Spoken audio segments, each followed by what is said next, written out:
Let us take a look why death robs us of energy and why, in fact, ascension empowers. To understand that, we have to look at something deep inside quantum physics. There is a type of particle which, for want of a better word, I've called the presence particles, that hold the patterns of existence.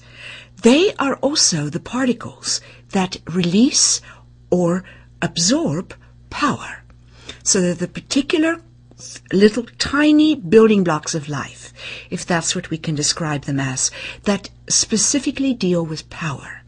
To be able to understand why ascension empowers and death does not, we need to understand how they work. If you take a glass and you put a cardboard circle on top of it, and you put metal shavings on top of that, and you use a tuning fork and go ting against the glass, it will make a very beautiful pattern from the sound in the actual metal shavings. Well, if you take the next note up with a tuning fork, different tuning fork, and you use that, it will rearrange the pattern to a more intricate one because the note was higher. Life is like that. The frequencies of our life in this particular particle held inside it determines the pattern of existence. If the pattern changes from a lower order to a higher order, not so much power is required to hold that pattern together. And so the pattern is released, the power is released into the environment as the pattern changes. So let's just recap this because this is a little bit complex. But if we have one pattern and it's a lower note of existence and we change it to a higher pattern, in other words, we move upwards to something more evolved or more refined or more conscious, then that higher pattern doesn't need as much power and it releases it to the environment, and power either is leaked or if it's contained when it's released, it becomes empowered in terms of that it's available to us. This is exactly the case with death and with ascension. For example, when somebody ascends, for sure they are moving from a lower pattern of existence to a higher pattern of existence. So, the pattern of their life, the arrangement of these tiny, minute building blocks from which all of our bodies are comprised of, does not need that much power. So now it releases it. But the body of that particular person, that master, contains it still. And so the body receives this power as a gift. However, where a body dies, the power leaks out. We have around our body the more subtle bodies like a cocoon. The Toltec seers called this the luminous cocoon of man. It comprises the etheric, more subtle bodies that are stacked one inside one another, a little bit like Russian dolls. And so, when death comes, that luminous cocoon, which contains much of our power, will fold in, it will crack, and it will fold in upon itself like a balloon that's the air has been let out of, and it just sort of rumples up. This will fold in, it will in fact go around the person's feet like an embryo-looking sac. All the power contained in it that was released when that purification rite, which is death, took place, simply leaks out to the environment. So then the soul leaves for the spirit world, and it doesn't mean we certainly can see clearer, and so there is a slight step upwards, but a lot of energy has been lost. And energy and consciousness go hand in hand. We need energy, we need power. And the power is lost too, for our evolutionary journey as we go further and further, because there truly is never a point of arrival. That is why with death, our power and energy leaks out. With ascended mastery, the power and energy is made available to us, but it's contained because we take our bodies as well as our physical body with us, should we leave into the higher realms, or we carry it with us, using it should we choose to stay in physicality as an ascended master in the flesh. Now, let us start from the beginning and look very carefully at the stages that we go through as we evolve on this journey that is beyond magnificent of ascension. We have 3 main stages in which we can evolve, through which we can evolve and still remain human, all the way up to ascended mastery's apex. So there are 3 main stages. We'll take a look at that first stage and its 3 phases, because see, each of these 3 big stages has 3 smaller phases within them, making a total of 9 phases through which we evolve all the way to the apex of the human evolution. Now, the lowest large category with its 3 phases in it, the lowest large section, is called ego identification. We have spoken about that a little bit, and it is that stage in which there is a dialogue in the mind. Where does the dialogue come from? We shall take a careful look at that. But it is all 3 phases are in that stage. Now, the ego identification dialogue in the mind comes from the following.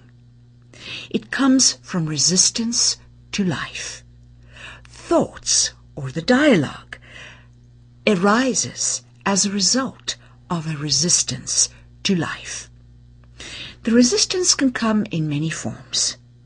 Firstly, the resistance can come as a result of not having lived a life in which insights are gained from experience. In other words, where great trauma has happened, or simply the lessons of life which we did not learn, those things are suppressed by means of the dialogue. Because as long as we are in our heads, we cannot feel the pain in our hearts. So the resistance to looking at portions of our life, gathering the insights, and releasing any charge that they may have, any hold that they may have upon us, that is the result that results in this dialogue. Now, another type of resistance to life is that people say they seek for truth, but they seek generally only that which conforms to their already held belief systems. And those already held belief systems is the biggest enslavement of humankind. Since childhood, we are conditioned by well-meaning elders, parents, teachers, that this is the way life is and this is the way life is not. Fire is hot, water is wet. Well, it doesn't have to be. I often demonstrate this in my classes by washing my hands in fire as well as I can wash it in water. It is only hot if we're told that it's hot. If we are told that fire is light, it need not burn us. Social conditioning. And thus we will oppose anything that does not conform to our already held belief systems. And therefore, the prison bars of our belief systems get thicker and thicker and thicker, held in place by the dialogue of our mind. There's another place, amongst many others, in which this resistance to life manifests itself, and it is in limiting ourselves. Because in truth, each one of us is a being as vast as the cosmos, having a human experience, a consciousness, a unique perspective, superimposed over all that is, with this pivot point of humanity within us. So, if we start to limit ourselves with labels, we are also opposing the true state of being that we are. We are giving ourselves more prison bars, personal labels, called by the Toltec seers the personal history of man. We might think of ourselves as not good at math, not very athletic, tending to be moody in the morning, being very helpful. Our value lies in serving others, being very organized, so we take these strong suits that are labels stuck on us since childhood. And what we do with them is we live them out. And in doing this way of life, this personal label way, we create a dialogue in the mind. And then, of course, there is the resistance that we are very fully aware of, that we do not surrender with trust in our higher selves to the process of life, with faith in the perfection of the large picture of the infinite. If we oppose life, we try and control it. When we try and control it, life becomes lived in what the Toltecs call the madness within the dream. We have carefully designed our experiences. Each experience is exactly what we need to gain our next insights, to move to a higher level. But after having carefully designed it before we come into embodiment, we fiercely resist anything that we think is unpleasant. And unfortunately, as we do that, the dialogue in our mind creates more and more unpleasant experiences in our life. Because egoic mind never was meant to run our life. So, in this big stage of ego identification, what are the phases? Well, the first phase is the initiate phase, and then the second phase is the adept phase, and then the third phase is called mastery. But my beloved brothers and sisters, true mastery has the option of silencing the mind, and perhaps another term like a mystic might be better applicable. However, not all are mystics that enter this phase. So if one of you want to coin a phrase, you certainly can. But there is some mastery involved, so I have called it very loosely the phase of mastery. But there isn't yet an option of living from silent mind. So let's go through these phases, the initiate, the adept, the master. In the initiate level, we deal with the exact same issue that happens in the first phase of every single of these three large stages. The first phase of each of the three has to do with letting go of that which no longer serves. It has to go to a dying of the old.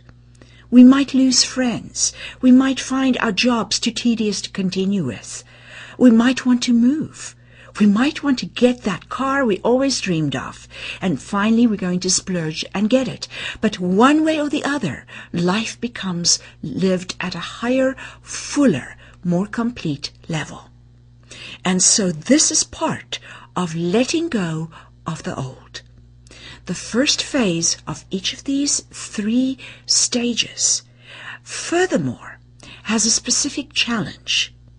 And the challenge is that having let go of everything we knew, or everything we thought we knew, is suddenly a very scary thing. We come to a class, and the first thing we do is that we shake belief systems. Because as a teacher, my task is to set others free from their prison bars. And the prison bars are formed by belief systems and the egoic mind's dialogue.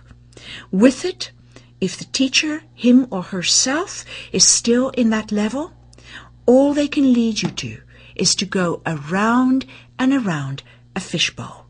There's no way out until the mind is silenced.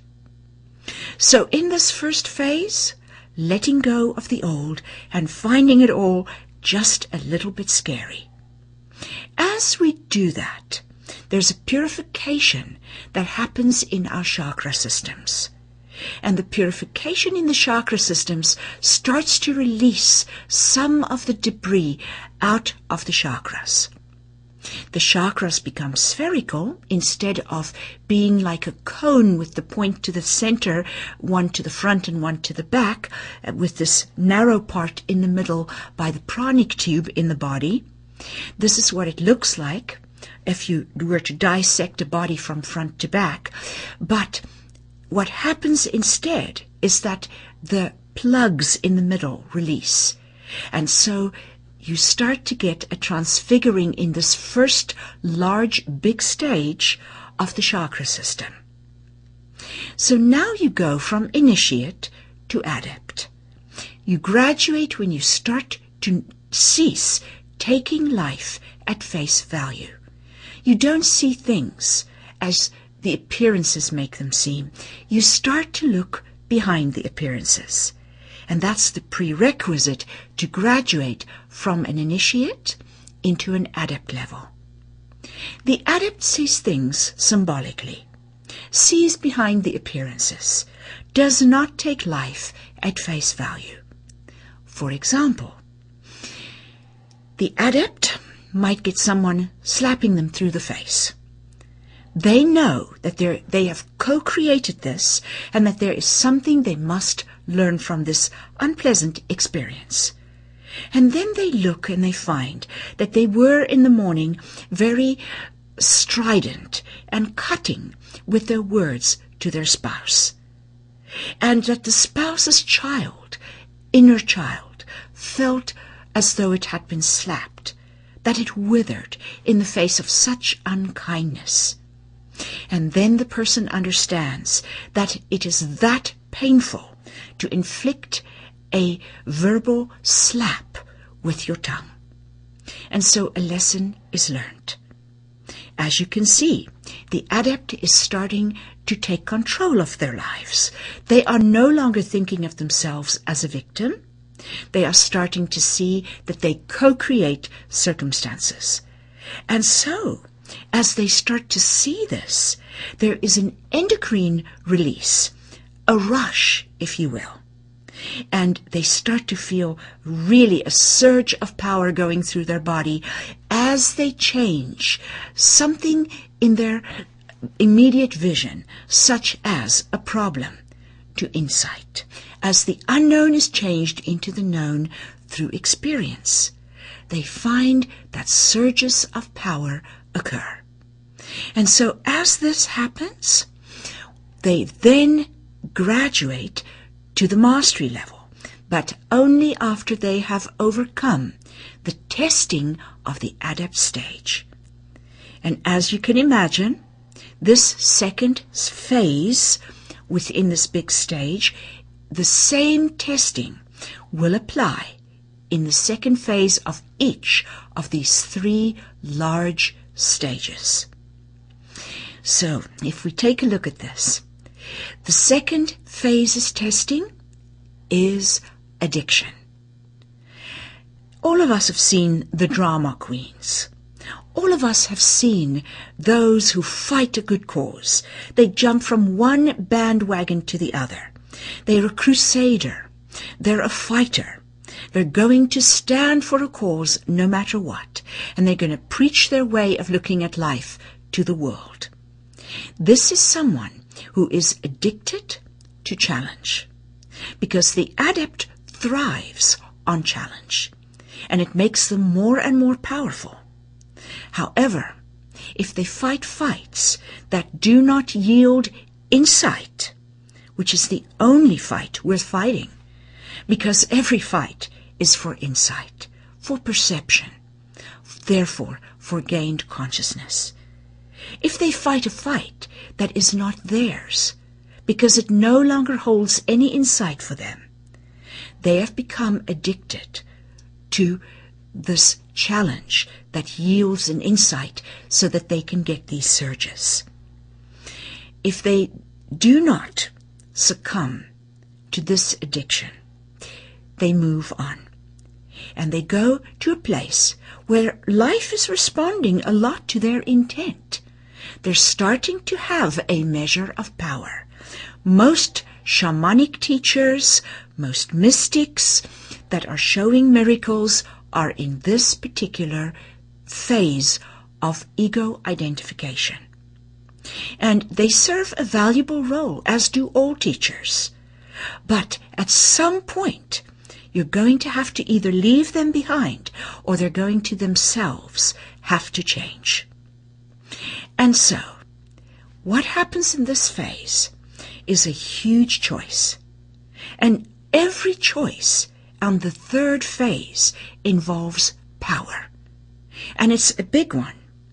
It's a big overcoming that needs to be made because of the fact that there's a big jump between the three large stages. At this apex of ego identification, which we've called the mastery level, where the miracles start to become commonplace and the synchronicities quite wonderful, we can either succumb to the lure of this road of high adventure, as the Toltecs are calling it, or we can keep our sight firmly fixed on gaining perception, not power, not miracles, and therefore not the accolades of man. In fact, the master then chooses to hide his or her miracles so that they don't get trapped by the adoration of those who see something in them that really they ought to be developing in themselves. So they start to hide the miracles. And that's when they are ready to make the big jump, because they have not succumbed to the ego beckoning them into this path of showmanship that does powerful, what the yogis call siddhis, which are the big gestures of miracles, but have nothing to do with consciousness. So, my brothers and sisters, when you are in this phase, if you do not seek power, but instead keep your eyes seeking perception, you make the wonderful transition into the very next large stage, and that stage is called God consciousness. So, if we take a look at God consciousness, it, of course, also has three phases, and you already know the testings. The first one is fear, the next one is addiction, and the last phase of this big stage is one that has to do somehow with power. It is quite frightening unless you know, which is why you're taking this class, unless you know what the indications are that you've gone into God consciousness's first phase. Remember, we said that it is a form of emptying out, of death of the old. This form of emptying out has to do with complete silence of the mind. It is like taking a bucket, filling it with golf balls, and just turning that bucket over, and it is now completely empty. You feel so empty. And what is a little scary is that you can't even feel your emotions. When I entered that stage at the very, very beginning of November, actually in the year 2000, I was concerned. I had no one to map this out for me. I had nobody to tell me, oh, congratulations, you've lost your mind. Good show, you've arrived. You are now in God consciousness where you don't need that egoic mind. Because I felt so disassociated from life. And I was always guided by my emotions as to what choices to make, and suddenly I couldn't feel them. And I was on Toronto airport, and I was told to go into its little chapel. And I heard quite clearly the words, so you are concerned that you do not feel emotion, but you have become all that is, and the emotions that you are feeling are so large that your mind cannot interpret it, and also your mind has now been silenced. For 5 seconds, allow the love that you can now feel in the silence of your mind to flow through you. For 5 seconds, love flowed through me. From the vast perspective that had become mine, I could see it go right round the earth, through every being. I saw a few people recognize it. I saw a goat herder in the Middle East look up and wonder what had just happened. I saw someone in the Amazon basin wonder what had just happened. The love that flowed through me was so intense that I thought I would lose my form altogether. Then I understood. It wasn't that I didn't feel emotion. I should be at peace. It simply was that what I felt was so vast I could not interpret it. It would have been nice if somebody had told me that what lay beyond that was the bliss. My brothers and sisters, the bliss is so deep in the God consciousness stage that, in fact, it is very difficult to make yourself do anything. In these first 2 phases, your energy diminishes, and the reason is that the energy is tied very much to emotions. And when emotions do not fluctuate and pulsate through a being's life, they have low energy. This second phase, that is called by many the I am consciousness, is a wonderful place to be. It's like a drug. You don't care what happens. And, in fact, you don't even care about doing anything. Nothing seems to matter. You have the large perspective, and in the large perspective you know that all is perfection. It's during those 2 years that signs of aging came to my body more than it had in all the years before. And after that, I had to reverse them again. So I heard through the depth of my bliss, there is no point of arrival. You are accessing life through the horizontal axis, which sees vastly. But you need the vertical axis too, because the vertical axis, combined with the horizontal, helps you live from the place of power, which is where the vertical and the horizontal cross. If you live from there, you are in the place of power. It is with the greatest difficulty that I forced myself back into the human condition, into interacting with others. Because you see, my brothers and sisters, during this large stage of God consciousness, you only are able to stay in that silence of the mind when you don't have to relate. Total silence does not happen until the very last big stage. So when you are talking to people, it is uncomfortable. You'd really rather stay in that profound bliss, or you have to keep very disassociated from your interaction. So with the utmost difficulty, I re-entered the human condition. Again, play acting my role, but now knowing from a vast perspective that I was not the play nor the act that I was acting. But I knew that the play had value, and so yet again I no longer just allowed a form of tough love would, for their sake, not allow others to breach my boundaries. Then we come to ascended mastery level. And the ascended mastery level has again the 3 phases.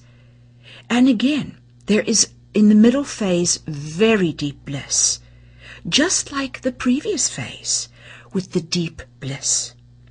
But the deep bliss is a place where you can get addicted. When you just enter this ascended mastery realm, you go into the total silence.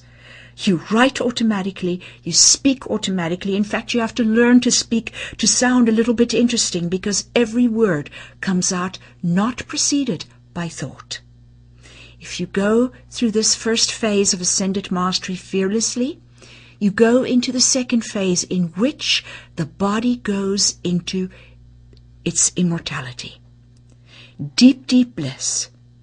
And yet again, the seduction of becoming totally addicted to it. But you can go beyond. And as you go beyond, you come to the apex of ascended mastery, the place where all vision is yours, all power is yours. But in that place, you don't even want to use that power, because you are in full cooperation with life. Is this the end? No, it is in fact not. It's just the end of the human evolution, and man's birthright is to continue what lies beyond. But that's another discussion.